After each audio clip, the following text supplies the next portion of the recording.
شہزادی اختر جمال جنگل میں شکار کھیل رہی تھی کہ اس نے ایک ایسا خرگوش دیکھا جس کا پورا جسم شیشے کا بنا ہوا تھا۔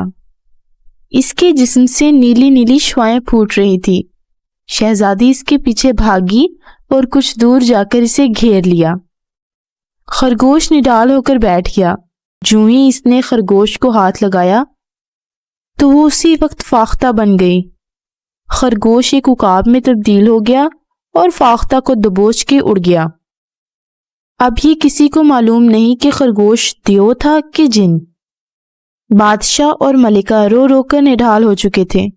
چوتھے روز ملکہ اور بادشاہ کو ذرا ہوش آیا تو بہادر نوجوان نے ان سے گزارش کی کہ اگر وہ اجازت دے تو شہزادی کی تلاش کی جائے۔